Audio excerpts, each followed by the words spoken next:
नमस्कार मित्रों, desire point channel के एक नए वीडियो लेक्चर में मैं हूं अमित दुबे। और आज के इस वीडियो लेक्चर में हम क्लास 9th इंग्लिश की एक पोएम का अध्ययन कर रहे हैं जिसका नाम है a legend of the Northland, जिसके लेखक हैं फॉबी कैरी। इस चैप्टर में आगे बढ़ने से पहले मैं आपसे एक छोटा सा प्रॉमिस करता हूँ कि जब ये वीडियो लेक्चर कंप्लीट होगा तो आपके लिए ये चैप्टर धुआं होने वाला है। यानी बहुत ही बारीकी से और बहुत सरल शब्दों में मैं आज आपको ये चैप्टर पढ़ाने वाला हूँ और आज के बाद ये चैप्टर आपके लिए बहुत ही ज़्यादा आसान हो जाएगा। सबसे पहले इस चैप्टर के टाइटल की बात करें, यानी इस चैप्टर के नाम की बात करें तो यहाँ पे लिखा है कि ए लेजेंड। अब लेजेंड का मतलब होता है प्रसिद्ध व्यक्ति, ऐसा व्यक्ति जो बहुत प्रसिद्ध हो, ठीक है। लेकिन यहाँ पे इस लेजेंड का जो शब्द है ना, इसका मतलब है दंत कथा से, ठीक है।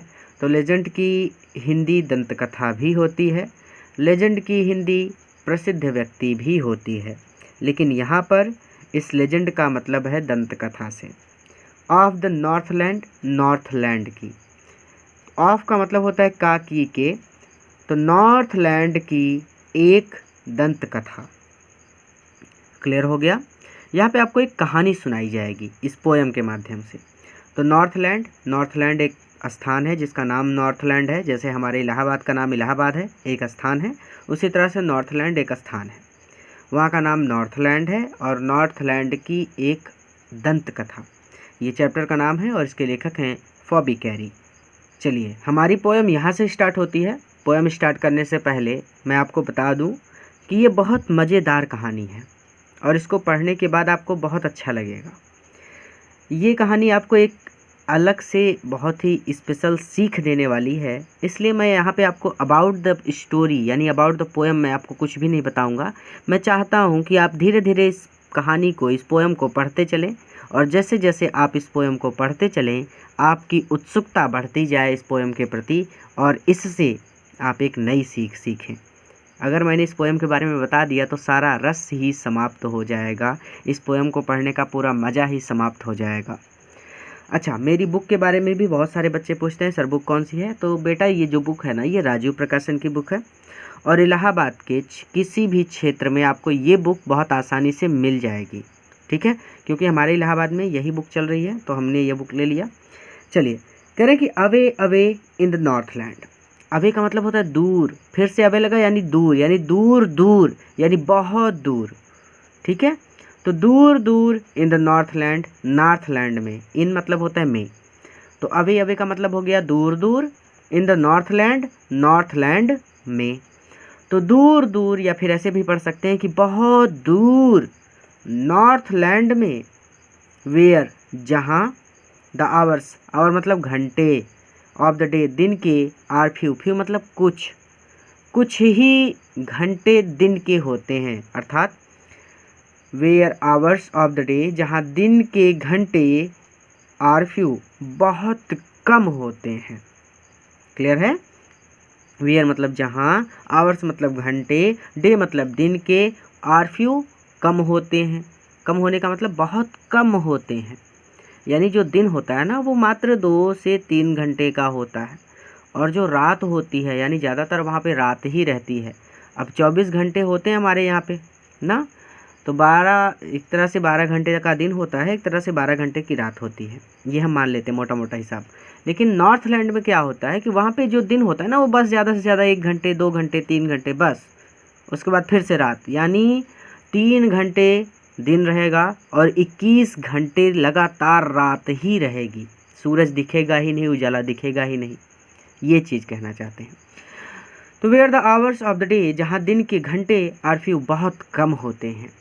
तो दूर दूर नॉर्थलैंड में जहाँ दिन के घंटे बहुत कम होते हैं, एंड द नाइट्स और रातें, are so long, so long इतनी ज़्यादा लंबी होती हैं, इन विंटर सर्दियों की, और सर्दियों की रातें इतनी ज़्यादा लंबी होती हैं दैट कि दे, आप, कैन नॉट स्लीप नहीं सो सकते, देम थ्रो पूरी रात, देम थ्रो पूरी रात, ठीक है।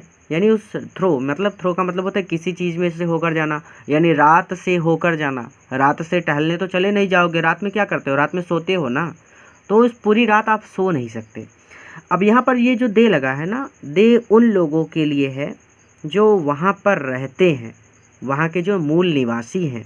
लेकिन हम इसको ऐसे पढ़ेंगे कि आप पूरी रात नहीं सो सकते। अब किसी को 21 घंटे लगातार सोने के लिए बोल दो तो बेचारा बोर हो जाएगा सोते सोते, या तो फिर वही रावण के भाई कुंभकर्ण जैसा हाल हो कि जितना सोना है 6 महीने तक सोते रहेंगे। वैसा आदमी मिल जाए तो नहीं कह सकते, लेकिन जिस आदमी को सोने की ज़्यादा आदत नहीं है, बेचारा 8 घंटे 6 घंटे सोता है, वो पूरी रात तो नहीं सो सकता ना। तो इतनी लंबी रात है, 21 घंटे 20 घंटे की रात है, तो पूरी रात कोई नहीं सो सकता। तो वही चीज़ यहाँ पे वो कह रहे हैं। एक बार रिवीजन कर लेंगे ताकि डाउट्स ना हो कि away away in the northland, दूर दूर नॉर्थलैंड में, where the hours of the day are few, जहाँ पर दिन के घंटे बहुत कम होते हैं और रातें, सर्दियों की रातें इतनी ज़्यादा लंबी होती हैं कि आप पूरी रात नहीं सो सकते, कैन नॉट स्लीप, नहीं सो सकते। आगे चलें। वेयर, जहाँ, दे, लोग, जहाँ पर लोग हार्नेस, जोतते हैं, द स्विफ्ट रेंडियर, स्विफ्ट मतलब तेज, रेंडियर मतलब रेंडियर, एक प्रकार का जानवर होता है जो स्लेज को खींचता है। आप इमेज में देख सकते हैं। आपने देखा होगा जो सेंटा क्लॉज आते हैं ना, जिस स्लेज पर वो बैठे होते हैं, जिस गाड़ी पर वो बैठे होते हैं, उसको रेंडियर ही खींच रहे होते हैं। ठीक है। तो वेयर दे हार्नेस, जहाँ पर वो जोड़ते हैं या फिर जोतते हैं, जोतना भी बोल सकते हैं या फिर जोड़ना भी बोल सकते हैं, जहाँ पर लोग जोड़ते हैं the Swift reindeers, Tej reindeers को। रेंडियर की हिंदी रेंडियर ही होती है, कुछ और नहीं होती। ठीक है। जैसे हाथी, हाथी को हाथी ही बोलेंगे, हाँ इंग्लिश में एलिफेंट बोलते हैं, बट यहाँ पे जो रेंडियर है, रेंडियर को इंग्लिश में भी रेंडियर बोलते हैं और हिंदी में भी रेंडियर ही बोलते हैं। टू द स्लेजेस, स्लेज से। अब स्लेज क्या है? स्लेज एक बिना पहिए वाली गाड़ी होती है जो बर्फ़ में चलती है। आपने देखा होगा सेंटा क्लॉज की जो स्लेज होती है उसमें पहिए नहीं लगे होते और वो बर्फ़ पर सरकती हुई चलती है। ठीक है। तो वही चीज़। तो वेयर, जहाँ पर दे, लोग तेज रेंडियर को स्लेज से जोड़ते हैं या जोतते हैं। व्हेन इट स्नोस, व्हेन, जब, इट स्नोस, बर्फ़ गिरती है। तो जब बर्फ़ गिरती है, पहले इसको पढ़ो, जब बर्फ़ गिरती है, व्हेन, जब, इट स्नोस, बर्फ़ गिरती है, तो वहाँ के लोग तेज रेंडियर को स्लेज से जोड़ते हैं। अब स्लेज की हिंदी स्लेज ही होती है, इंग्लिश में भी स्लेज पढ़ा जाता है और हिंदी में भी स्लेज पढ़ा जाता है। रेंडियर की हिंदी रेंडियर ही होती है, रेंडियर को इंग्लिश में रेंडियर ही बोलते हैं और हिंदी में भी रेंडियर ही बोलते हैं। तो दो वर्ड हैं जिनकी कोई हिंदी नहीं होगी, जो लिखा है वही पढ़ देना है। रेंडियर को रेंडियर पढ़ना है, स्लेज को स्लेज पढ़ना है। तो जहाँ व्हेन इट स्नोस, जब बर्फ़ गिरती है तो वहाँ के लोग तेज रेंडियर्स को स्लेज से जोड़ते हैं। एंड द चिल्ड्रन, और बच्चे, लुक लाइक, ऐसे दिखते हैं जैसे बियर्स कब, वो बियर्स भालू के कब्स हों, बच्चे हों, और बच्चे भालू के बच्चे जैसे दिखते हैं। लुक मतलब दिखना, लाइक मतलब जैसे। बियर्स कब, बियर मतलब भालू, अपोस्ट्रॉफी यस लगा जिसका मतलब होता है काकी के, कब मतलब होता है बच्चे। ठीक है। तो भालू के बच्चों जैसे दिखते हैं और वहाँ पर बच्चे भालू के बच्चों जैसे दिखते हैं। In their funny, in their अपने, फनी विचित्र या अजीब से, फरी क्लॉथ्स, फरी क्लॉथ्स, यहाँ पे फरी का तात्पर्य है रोएदार से, क्लॉथ्स मतलब वस्त्र या कपड़े। तो अपने विचित्र से रोएदार कपड़ों में वहाँ पर बच्चे भालू के बच्चों जैसे दिखते हैं। चलो एक बार शुरू से रिवीजन कर लें कि जब बर्फ़ गिरती है तो वहाँ के लोग तेज रेंडियर को स्लेज से जोड़ते हैं और वहाँ के बच्चे अपने विचित्र रोएदार कपड़ों में भालू के बच्चों जैसे दिखते हैं। तो they tell them a curious story, they यानी वो लोग, टेल देम आपस में ही, अ क्यूरियस स्टोरी एक क्यूरियस एक विचित्र स्टोरी कहानी सुनाते हैं। अब इसको क्लियर करके ऐसे पढ़ेंगे कि दे टेल देम, वो लोग सुनाते हैं, अ क्यूरियस स्टोरी एक विचित्र कहानी। या फिर इसको ऐसे भी पढ़ाया जा सकता है कि वो लोग एक विचित्र कहानी कहते हैं। आई डोंट बिलीव, मुझे विश्वास नहीं है, इट्स ट्रू, कि ये सत्य है, ये कहानी सत्य है। आई डोंट बिलीव, मुझे इस बात पर बिल्कुल विश्वास नहीं है। ठीक है, दिस ट्रू, ये कहानी सत्य है। आई डोंट बिलीव, मुझे इस पर बिल्कुल भी विश्वास नहीं है। तो मुझे इस बात पर बिल्कुल भी विश्वास नहीं है कि ये लोग जो कहानी सुना रहे हैं वो सही है। किससे कहानियाँ तो झूठी ही होती हैं ना। एंड इट, और फिर भी, यू मे लर्न, आप सीखेंगे, अ लेसन, एक सीख। You may learn a lesson, आपको एक सीख मिलेगी। और फिर भी आपको एक सीख मिलेगी, इफ़, यदि, आई टेल, मैं सुनाऊँ, द टेल, वो कहानी, टू यू, आपको। लेकिन फिर भी आपको एक सीख मिलेगी अगर मैं वो कहानी आपको सुनाऊँ। क्लियर है? तो they tell them a curious story, वो लोग एक अजीब सी कहानी कहते हैं, या फिर वो लोग एक विचित्र किस्सा सुनाते हैं, या फिर वो लोग एक विचित्र किस्सा कहते हैं। तीनों तरह से बता दिया, जैसे याद हो जाए याद कर लो। आई डोंट बिलीव, मुझे इस बात पर विश्वास नहीं है, इट्स ट्रू, कि ये कहानी सत्य है। ठीक है, मुझे इस कहानी के सच होने पर बिल्कुल विश्वास नहीं है। अब पहले यहाँ नीचे वाली लाइन पढ़ो और फिर ऊपर वाली पढ़ना। 4th नंबर पे आ जाओ।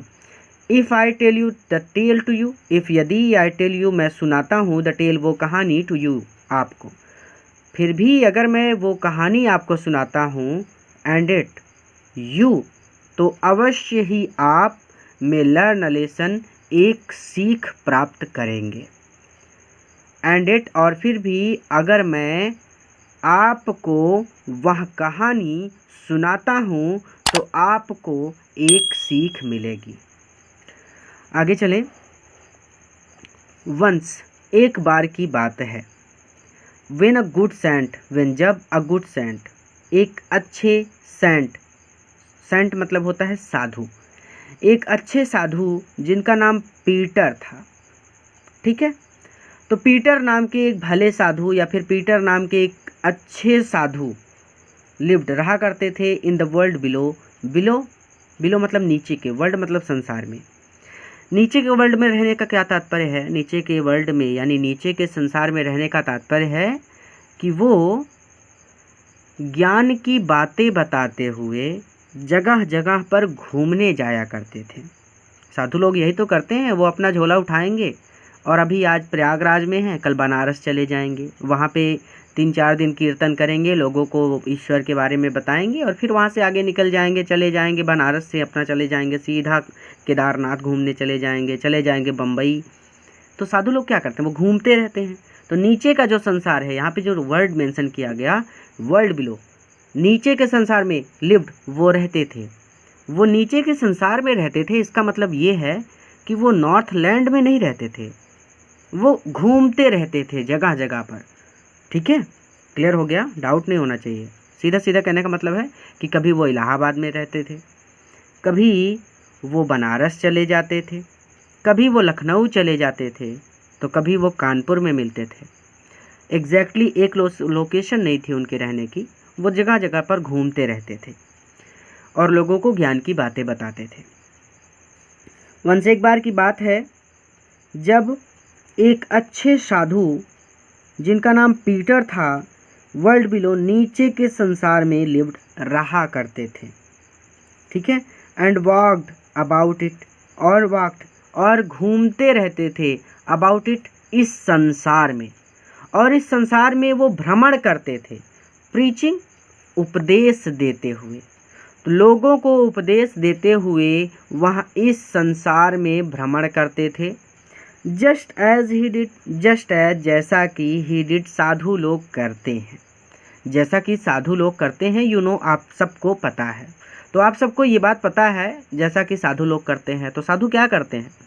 वो लोगों को बताएंगे ये करो वो करो, उपदेश देंगे कि ईश्वर का भजन करो, बुरे काम मत करो, बस यही तो करते रहते हैं ना। और जगह जगह पर वो भिक्षाटन करते रहते हैं, भिक्षा मांगते रहते हैं और उसी से अपना गुजारा करते रहते हैं। तो वही चीज़ यहाँ पे कही गई कि एक बार की बात है, आखिरी बार समझा रहा हूँ, ध्यान से समझना।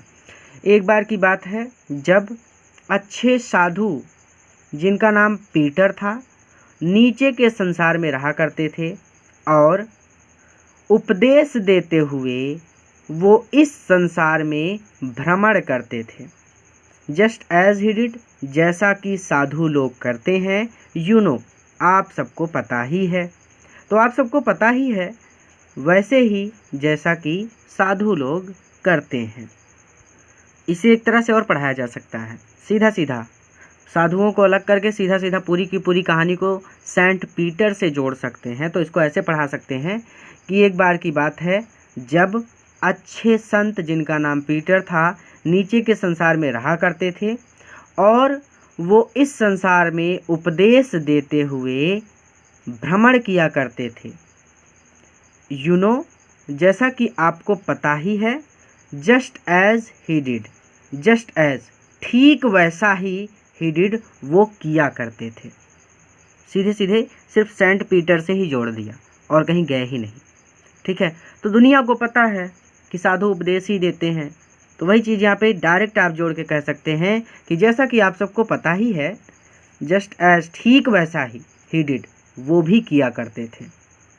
अब इसका क्या मतलब है कि जैसा हम सबको पता है कि हम सबको पता है कि जो साधु है वो उपदेश देगा, भ्रमण करेगा, यज्ञ करवाएगा, हवन होंगे, अनुष्ठान कराएगा, ये सारा काम साधु कराते हैं। तो हम सबको पता है ये बात। तो जैसा कि आप सबको पता ही है, जस्ट एज ही डिड, ठीक वैसा ही वो किया करते थे। ठीक है, या फिर आप ऐसे बोल सकते हो कि जैसा कि आप सबको पता ही है कि जैसा साधु लोग करते हैं वैसे ही वो भी किया करते थे।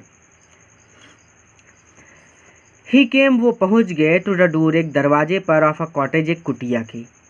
तो एक कॉटेज, एक कुटिया के दरवाजे पर वह पहुंच गए। ऐसे भी बोल सकते हैं कि वहाँ एक कुटिया के दरवाजे पर पहुँचे।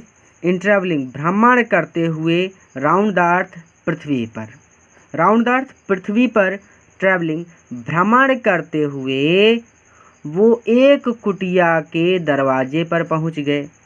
वेयर, जहाँ पर, a little women, a little women, एक छोटी महिला अर्थात छोटे कद की महिला।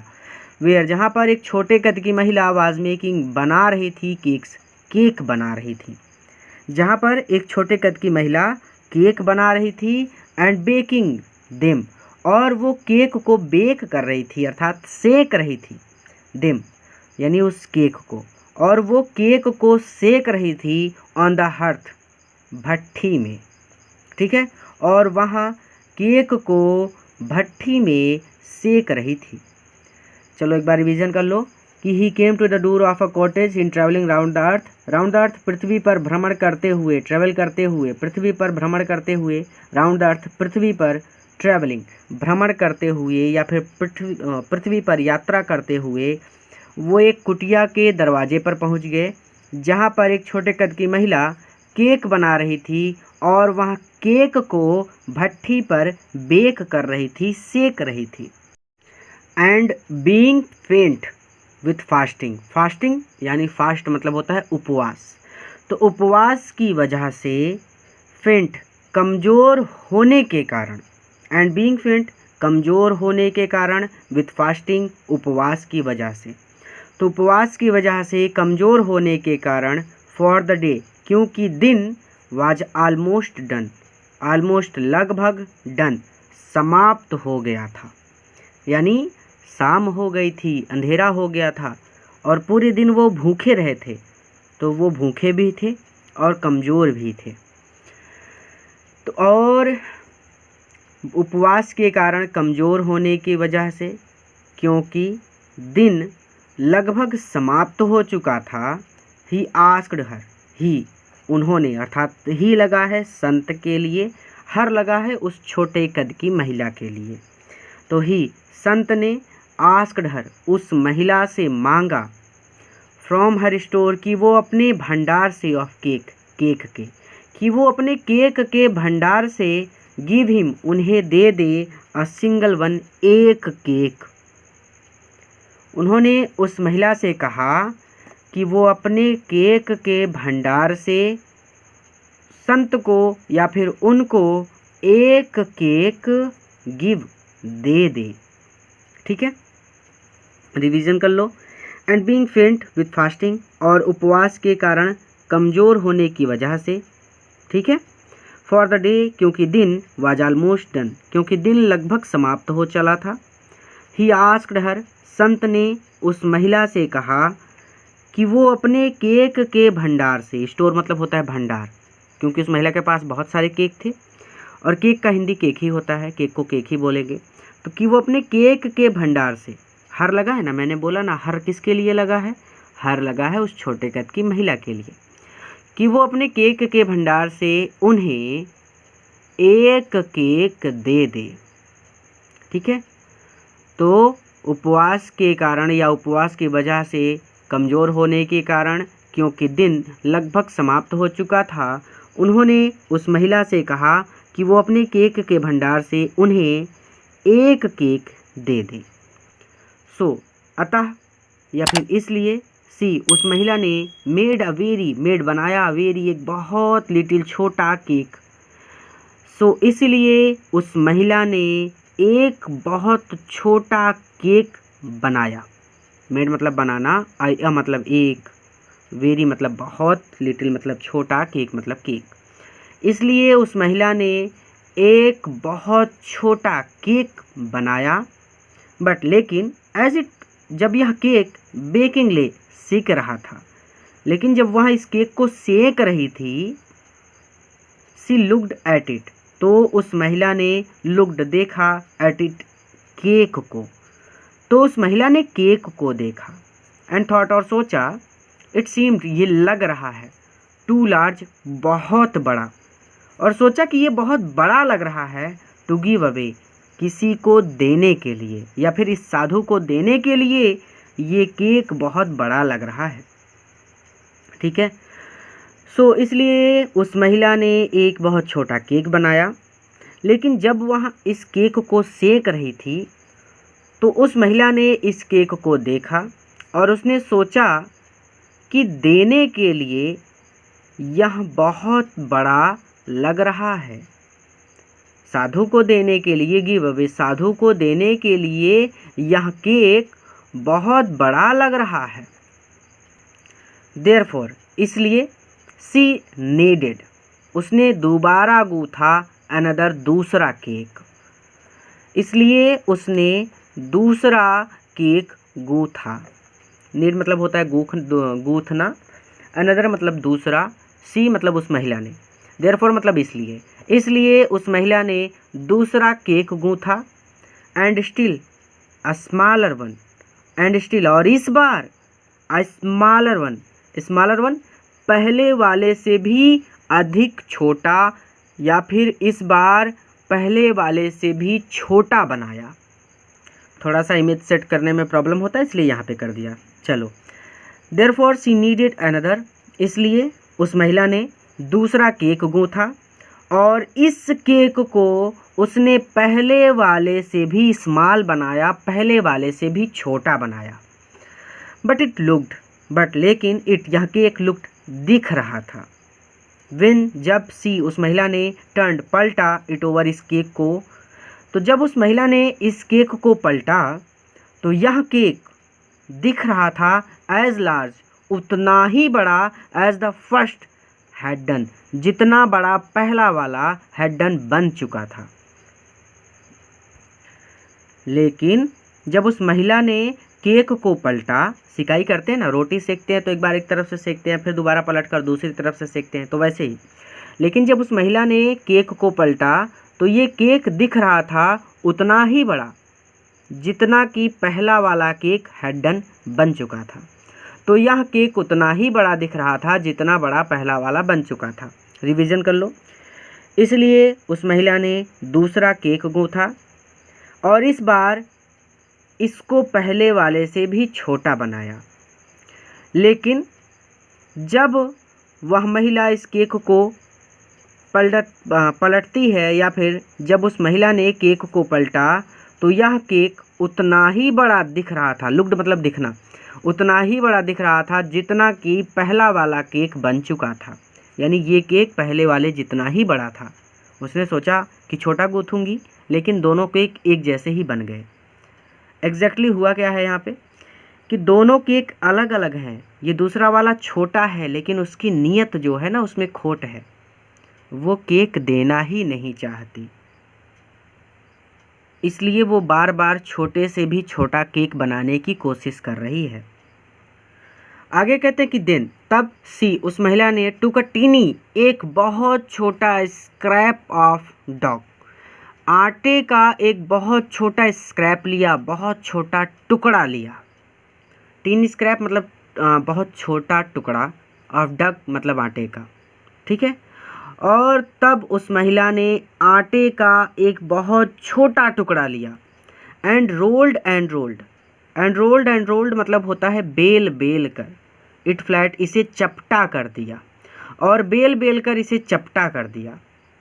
एंड बेक्ड इट और इसकी सिकाई की, एज थिन उतना पतला, ए वेफर जितना पतला एक बिस्कुट होता है, यानी इसको बिस्कुट जैसा पतला बेक्ड सेक दिया। और उस महिला ने इस केक को वेफर बिस्कुट जितना पतला बेक कर दिया, सेक दिया। बट सी लेकिन वह महिला कुडंट पार्ट अलग नहीं कर सकी विथ दैट उस केक को स्वयं से। लेकिन वह महिला केक को स्वयं से अलग नहीं कर सकी, इसका मतलब ये है लेकिन वह महिला कुडंट पार्ट नहीं दे सकी विथ दैट उस केक को, लेकिन वह महिला उस केक को भी साधु को नहीं दे सकी। इतनी ज़्यादा लालची थी कि बिस्कुट जितना पतला केक सेका फिर भी वो नहीं दे पाई। सोचो, फिर से रिवीजन कर लो। Then she took a tiny scrap of dough, तब उसने आटे का एक बहुत छोटा टुकड़ा लिया और उसे बेल बेल कर, रोल्ड एंड रोल्ड, इसका मतलब होता है बेल बेल कर फ्लैट कर दिया, बेल बेल कर चपटा कर दिया। और जब, या फिर ऐसे सीधे सीधे बोल दो कि और एक बिस्कुट के जितना पतला उसे सेक दिया। और उस केक को उसने एक बिस्कुट के जितना पतला सेका, लेकिन वह महिला उस केक को भी साधु को नहीं दे सकी। ठीक है, इस लाइन का यहाँ से यहाँ तक मतलब है कि वह महिला केक को स्वयं से अलग नहीं कर सकी, लेकिन मैंने अपनी तरफ से जोड़ के पढ़ाया है आपको कि वह महिला केक को साधु को नहीं दे सकी, अर्थात उसके मन में लालच था। जैसा मैंने पढ़ाया है वैसे ही पढ़ना, क्योंकि दूसरी तरह से पढ़ते हो जो यहाँ पे लिखा है तो भूल जाओगे। चलो, फॉर सी सैड, क्योंकि उस महिला ने कहा, फॉर मतलब क्योंकि, सी सैड उस महिला ने कहा, क्योंकि उस महिला ने कहा, माई केक्स मेरे केक, that seem too small, that seem जो प्रतीत होते हैं, टू स्मॉल बहुत छोटे, मेरे केक जो बहुत छोटे प्रतीत होते हैं, व्हेन जब आई ईट ऑफ देम जब मैं उन्हें खाती हूँ, माई सेल्फ स्वयं जब मैं स्वयं उन्हें खाती हूँ। फॉर सी सैड क्योंकि उस महिला ने कहा कि मेरे केक बहुत छोटे प्रतीत होते हैं जब मैं स्वयं उन्हें ईट खाती हूँ। एंड इट और अब टू लार्ज वो बहुत बड़े प्रतीत हो रहे हैं, टू गिव अवे देने के लिए, देने के लिए वो बहुत बड़े प्रतीत हो रहे हैं। यानी यहाँ पर वो महिला कह रही है कि ये केक अब बहुत बड़े प्रतीत हो रहे हैं और मैं उन्हें दे नहीं सकती। समझ रहे हो? एंड इट टू लार्ज और वो अब वो बहुत बड़े लग रहे हैं, या फिर अब वो केक इतने ज़्यादा बड़े लग रहे हैं, टू गिव अवे कि मैं उन्हें नहीं दे सकती। सो इसीलिए सी पुट उस महिला ने पुट रख दिया देम उस केक को, और इसीलिए उस महिला ने केक को रख दिया ऑन द सेफ। सेफ की हिंदी सेल्फ ही होती है। अब इसकी हिंदी अगर आप बोलना चाहें तो इसकी हिंदी होती है ताड़। आप ऐसे भी बोल सकते हो कि तब उस महिला ने केक को सेल्फ पर रख दिया, या फिर आप ऐसे बोल सकते हो कि तब उस महिला ने केक को ताड़ पर रख दिया। ता में बड़ा की मात्रा और डा, ठीक है, डा से डमरू। तो सेल्फ यानी ताड़। तब उस महिला ने केक को ताड़ पर रख दिया। चलो एक बार रिवीजन कर लेते हैं। फॉर शी सैड, क्योंकि उस महिला ने कहा कि मेरे केक बहुत छोटे प्रतीत होते हैं जब मैं खुद उन्हें खाती हूँ, लेकिन अब वो इतने बड़े लग रहे हैं कि मैं उन्हें दे नहीं सकती, और इसीलिए उस महिला ने उन केक्स को या फिर उस केक को सेल्फ पर रख दिया। या फिर आप ऐसे बोल सकते हैं कि इसीलिए उस महिला ने उस केक को ताड़ पर रख दिया। ये देखो यहाँ पे लिखा है टाड़, मैंने ध्यान नहीं दिया क्योंकि हिंदी पर ध्यान नहीं देता मैं, बट यहाँ पे लिखा है टाड़, ठीक है, ये है टाड़। देन गुड सेंट, देन तब, गुड अच्छे, सेंट संत, पीटर को, तब अच्छे संत पीटर को ग्रीव एंग्री गुस्सा आ गया या फिर नाराज हो गए। तब अच्छे संत पीटर नाराज हो गए, फॉर क्योंकि ही वॉज हंग्री वो भूखे थे, एंड फेंट मतलब होता है कमज़ोर, हंग्री मतलब होता है भूखा, क्योंकि वो भूखे थे और कमज़ोर थे। एंड श्योरली और निश्चित रूप से, सच अ वुमेन इस तरह की एक महिला, सच अ वुमेन इस तरह की एक महिला, वाज इनफ पर्याप्त थी, इनफ मतलब पर्याप्त, टू प्रोवोक भड़काने के लिए, अ सेंट एक संत को।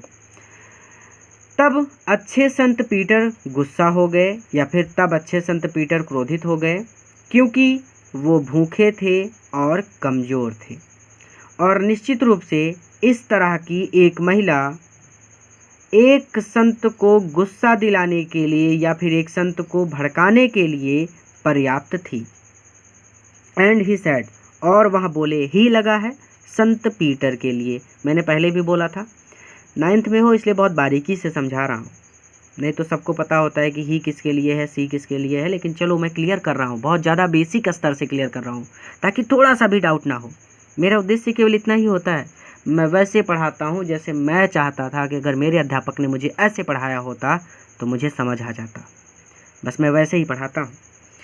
एंड ही सेड, और तब संत ने कहा या फिर तब उन्होंने कहा या फिर तब संत पीटर ने कहा, you are far too selfish, you are तुम हो, फॉर टू सेल्फिश, फॉर मतलब बहुत ज़्यादा, टू सेल्फिश स्वार्थी, तुम बहुत ज़्यादा स्वार्थी हो, टू ड्वेल रहने के लिए, इन अ ह्यूमन फॉर्म मानव रूप में, ह्यूमन फॉर्म मतलब मानव रूप, ह्यूमन मतलब मानव, फॉर्म मतलब रूप, तो मानव रूप में ड्वेल करने के लिए, निवास करने के लिए या फिर रहने के लिए, you are far too selfish तुम बहुत ज़्यादा स्वार्थी हो।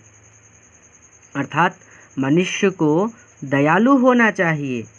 अगर मेरे पास एक रोटी है और कोई भूखा आ गया और मुझे भी भूख लगी है, तो मैं कोशिश करूं कि कम से कम आधी रोटी तो मैं उस बेचारे को खिला सकूं, या फिर रोटी का कम से कम 1/4 भाग मैं उसको दे सकूं। इतनी क्षमता तो मुझ में होनी चाहिए, इतना भी स्वार्थी नहीं होना चाहिए मनुष्य को ना, ये चीज़ कही गई। एंड ही सेड, और तब संत बोले या फिर तब उन्होंने कहा कि तुम मनुष्य रूप में रहने के लिए फॉर टू सेल्फिश बहुत अधिक स्वार्थी हो, या फिर आप इसको ऐसे भी बोल सकते हैं कि तब संत ने कहा कि तुम बहुत ज़्यादा स्वार्थी हो, टू ड्वेल रहने के योग्य नहीं हो, इन ह्यूमन फॉर्म मानव रूप में, ठीक है, तुम बहुत ज़्यादा स्वार्थी हो और तुम मानव रूप में रहने के योग्य नहीं हो। जैसा याद हो जाए बोल दो, कोई दिक्कत नहीं है। To have both, to have तुम्हारे पास है, बोथ दोनों चीज़ें, तुम्हारे पास दोनों चीज़ें हैं, फूड पेट भरने के लिए भोजन, एंड शेल्टर और सर छुपाने के लिए छत, ठीक है, और सर छुपाने के लिए छत। यहाँ पे जैसे बारिश होने लगे तो सोने के लिए घर है तुम्हारे पास, और पेट भरने के लिए तुम्हारे पास पर्याप्त भोजन है। And fire to keep you warm, अब देखो सर्दियों के मौसम में वहाँ पर नॉर्थलैंड में बहुत ज़्यादा सर्दी होती है, जैसे हमारे यहाँ पे भी जाड़े का मौसम आ जाए तो हम लोग आग के सामने बैठते हैं ना, खुद को गर्म करने के लिए, गर्म रखने के लिए अपने हाथ पैर को हम आग के सामने बैठते हैं, हाथ पैर की सिकाई करते हैं, तो वही चीज़ कह रहे हैं कि एंड फायर, और तुम्हारे पास आग है, टू कीप यू वार्म, तुम्हें गर्म रखने के लिए, तुम्हें गर्म रखने के लिए तुम्हारे पास आग है। सीधे सीधे तात्पर्य ये है कि संत कह रहे हैं कि ईश्वर ने जीवन जीने के लिए जितनी चीज़ों की आवश्यकता होती है वो सब कुछ तुम्हें दे रखी है, तुम्हारे पास सब कुछ है। एंड ही सेड, और तब संत ने कहा कि तुम बहुत ज़्यादा स्वार्थी हो और तुम मानव रूप में रहने के योग्य नहीं हो। या फिर ऐसे भी पढ़ सकते हैं कि तब संत ने कहा, या फिर तब उन्होंने कहा कि तुम बहुत ज़्यादा स्वार्थी हो और मानव रूप में रहने के लिए तुम्हारी योग्यता नहीं है। या फिर ऐसे भी बोल सकते हैं सीधा सीधा कि तुम बहुत ज़्यादा स्वार्थी हो और तुम, ऐसे नहीं, ये तो वही हो जाएगा सेम, कि मानव रूप में उल्टा पढ़ना पड़ेगा, मानव रूप में रहने के लिए तुम बहुत ज़्यादा स्वार्थी हो। ठीक है, तो उल्टा पढ़ने से अच्छा है सीधा पढ़ लें। एंड ही सेड, तब उन्होंने कहा कि you are too far selfish, तुम बहुत ज़्यादा स्वार्थी हो और मानव रूप में रहने के तुम बिल्कुल योग्य नहीं हो। टू हैव बोथ, तुम्हारे पास दोनों चीज़ें हैं, फूड, पेट भरने के लिए भोजन है, एंड शेल्टर, और सर छुपाने के लिए छत है। तुम्हारे पास दोनों चीज़ें हैं, पेट भरने के लिए भोजन और सर छुपाने के लिए छत है। एंड फायर, और तुम्हारे पास आग भी है, टू कीप यू वार्म, स्वयं को गर्म रखने के लिए, इस सर्दी के मौसम में, इस ठंड के मौसम में खुद को गर्म रखने के लिए तुम्हारे पास आग भी है। अर्थात ईश्वर ने तुम्हें सब कुछ दिया। नाउ, लेकिन अब संत को गुस्सा आ गया, तो वो श्राप दे रहे हैं कि जाओ, मैं तुमको श्राप दे रहा हूँ, कल सुबह तुम फरारी खरीद लोगी। समझ रहे हो, थोड़ा सा व्यंग है। तो now you shall build as a bird do. अब संत जी आगे कहते हैं कि लेकिन अब तुम्हारे पास सब कुछ था, लेकिन तुमने मुझे एक केक नहीं दिया ना, तो अब देखो, अब यू शैल बिल्ड, तुम्हें निर्माण करना होगा। बिल्ड मतलब निर्माण करना, बनाना। क्या बनाना? बर्ड्स टू, जैसा चिड़िया बनाती है। अब चिड़िया क्या बनाती है? चिड़िया घोंसला बनाती है। तो यू शैल बिल्ड, तो तुम्हें अब घोंसला बनाना होगा एज द बर्ड डू, चिड़िया की ही तरह या फिर पक्षियों की तरह। लेकिन अब तुम्हें पक्षियों की ही भांति या पक्षियों की ही तरह घोंसला बनाना पड़ेगा। And shall get your scanty food, and shall gate, और तुम प्राप्त करोगी, योर, अपना, स्कैंटी फूड, स्कैंटी फूड, थोड़ा सा भोजन, और तुम बहुत थोड़ा सा भोजन प्राप्त करोगी। एंड शैल गेट, और तुम पाओगी, गेट मतलब पाना, योर, अपना, स्कैंटी फूड, बहुत थोड़ा सा भोजन, और तुम्हें बहुत थोड़ा सा भोजन मिलेगा।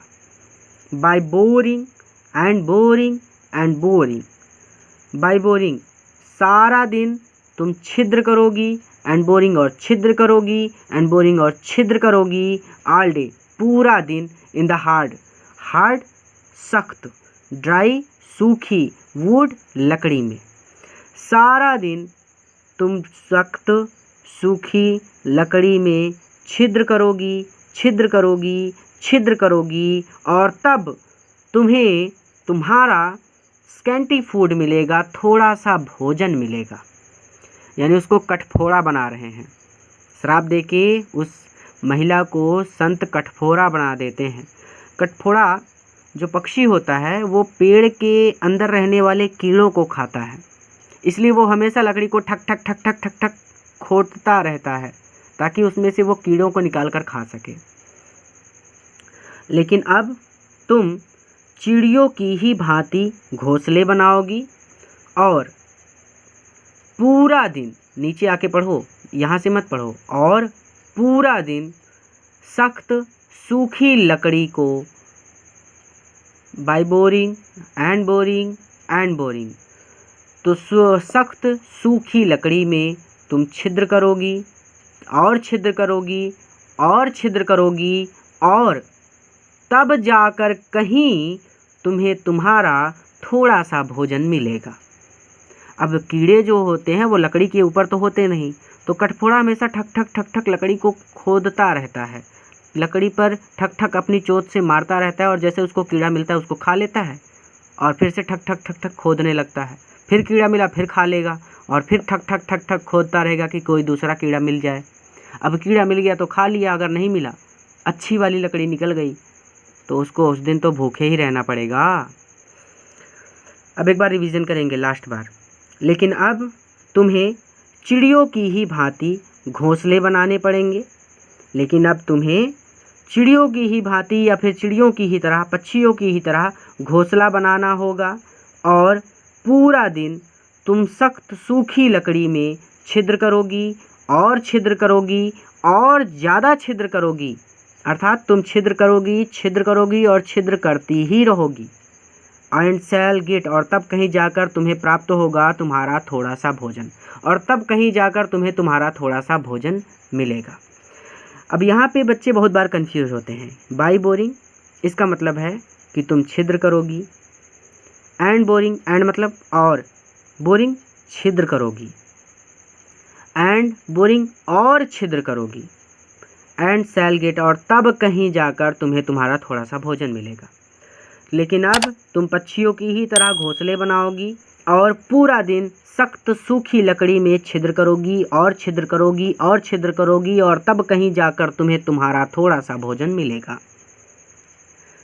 Then up she went through the chimney. अब ये चिमनी क्या है? चिमनी एक घर के अंदर एक चिमनी होती है जिससे धुआं बाहर निकलता है। जैसे बड़ी बड़ी फैक्ट्रियाँ होती हैं, वहाँ पे भी ऊपर फैक्ट्रियों के ऊपर चिमनी बनी होती है, चिमनी से ही धुआं बाहर निकलता है। भट्ठा होता है जहाँ पे ईंट बनती है, ईंट का जहाँ पे निर्माण होता है, कभी देखिए तो ईंट के निर्माण के लिए भी चिमनी बनाई जाती है, यानी नीचे ईंट पकती है, ऊपर से धुआं निकलता है। तो चिमनी मतलब वो स्थान जहाँ से धुआं निकलता है। तो चिमनी थ्रो, चिमनी में से होकर, सी वेंट अप, वो ऊपर चली गई। देन तब, सी वेंट अप, वो ऊपर चढ़ी गई। थ्रो द चिमनी, चिमनी से होकर, ठीक है, chimney, through the chimney, chimney से होकर, सी वेंट अप, वो ऊपर चली गई। देन तब, नेवर स्पीकिंग, बिना बोले, अ वर्ड, एक भी शब्द बोले बिना, तब वहाँ चिमनी से होकर, वेंट अप, ऊपर चली गई। And out of the top flue a woodpecker, for the she was change to a bird. अब ध्यान से समझना, क्योंकि 9th स्टैंडर्ड में हो। Out of the top, top का मतलब होता है सबसे ऊपर। अब चिमनी के सबसे ऊपर वाले भाग की बात हो रही है, तो चिमनी के ऊपर से, and out of the top, chimney के ऊपर से, फ्लू मतलब होता है उड़ना, उड़ा, अ वुड पेकर, एक कठफोड़वा यानी एक प्रकार का पक्षी जो लकड़ी में ठक ठक करके छिद्र करता है और जब उसमें से कीड़े मिलते हैं तो उनको खा लेता है और फिर से ठक ठक खोदता रहता है। And out of the top, और चिमनी के ऊपर से एक कठफोड़वा पक्षी उड़ा, फॉर, क्योंकि, सी, वह महिला, वह चेंज्ड, बन गई थी, टू अ बर्ड, एक पक्षी, क्योंकि वो महिला एक पक्षी बन गई थी। संत जी ने उसको श्राप दिया था ना कि तुम जाओ पक्षी बन जाओगी। इसी बात को लेखक ने कहा था कि मुझे विश्वास नहीं है कि ये कहानी सच हो सकती है, क्योंकि कोई भी ऐसे श्राप दे के आपको पक्षी तो बना नहीं सकता। सतयुग और द्वापर युग की बात तो है नहीं, कलयुग है ये। अभी इतने साधु, तपस्वी साधु हैं, ऐसी बात नहीं कि नहीं है, हैं, लेकिन ये थोड़ा सा कुछ ज़्यादा ही हो गया, ठीक है। तो इसलिए लेखक कह रहे हैं कि ये कहानी पूरी तरह से सत्य है, इस बात पर मुझे विश्वास नहीं है, लेकिन फिर भी मैं आपको ये कहानी सुनाऊंगा ताकि आप इस कहानी से कुछ सीख ले सकें। कहा था ना शुरू में जब अब कहानी स्टार्ट हुई थी। चलो अपनी कहानी पर आगे चलते हैं कि then up she went through the chimney, तब चिमनी से होकर वो ऊपर चली गई। नेवर स्पीकिंग वर्ड, एक भी शब्द बोले बिना, तब एक भी शब्द बोले बिना चिमनी से होकर वहाँ ऊपर चली गई और चिमनी के ऊपर से, and out of the top, chimney के ऊपर से एक कठफोड़वा पक्षी उड़ा, क्योंकि वह महिला अब एक पक्षी बन गई थी। शी हैड, उस महिला के हैड ए स्कारलेट कैप, सिर पर एक लाल टोपी थी, ऑन हर हेड, के सिर पर, सी उस महिला के ऑन हर हेड, सिर पर, अ स्कारलेट कैप, एक लाल टोपी थी, एंड दैट, और वह टोपी, वाज लेफ्ट द सेम, वैसी ही बनी रही। अर्थात वो जब कठफोड़वा था ना, तो कठफोड़वा के सर पर भी वो लाल टोपी बनी रही।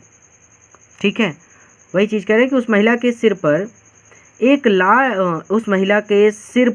लाल टोपी थी, एंड दैट, और वह टोपी, वाज लेफ्ट द सेम, वैसी ही बनी रही। अर्थात उस महिला के सिर पर भी लाल टोपी थी, और जब वो बदलकर कठफोड़वा हो गई तो कठफोड़वा के सिर पर भी लाल टोपी थी। ठीक है, बट ऑल द रेस्ट, लेकिन उसके बाकी के सभी कपड़े वर बर्न्ड, जलकर, ब्लैक, काले हो गए। काले होने से तात्पर्य है कि जलकर राख हो गए। बट ऑल द रेस्ट, लेकिन उसके बाकी के हर क्लॉथ्स, बाकी के सभी कपड़े, बट लेकिन, ऑल सभी, हर क्लॉथ्स उसके बाकी के कपड़े, रेस्ट मतलब शेष बचे हुए, बट लेकिन, all the rest of her clothes, उसके बाकी के सभी कपड़े, वर बर्न्ड, जलकर, ब्लैक, राख हो गए, या फिर जलकर काले हो गए। राख काली होती है ना, वही चीज़। लेकिन उसके बाकी के सभी कपड़े जलकर राख हो गए, एज, ठीक उसी प्रकार जैसे, अकोल, एक कोयला, इन अ फ्लेम, आग में जलकर राख हो जाता है। फ्लेम मतलब आग, कोल मतलब कोयला। ठीक उसी प्रकार जैसे कोयला आग में जलकर राख हो जाता है। रिवीजन कर लो। She had a scarlet cap on her head, उस महिला के सिर पर एक लाल टोपी थी, और वह टोपी वैसी ही बनी रही, लेकिन उसके बाकी के सभी कपड़े जलकर राख हो गए, ठीक उसी प्रकार जैसे कोयला आग में जलकर राख हो जाता है। अब आखिरी वाले स्टैंजा को पढ़ने से पहले लेखक ने जब इस कहानी को शुरू किया था तो उसने कहा था कि हमें इस कहानी से एक सीख मिलेगी।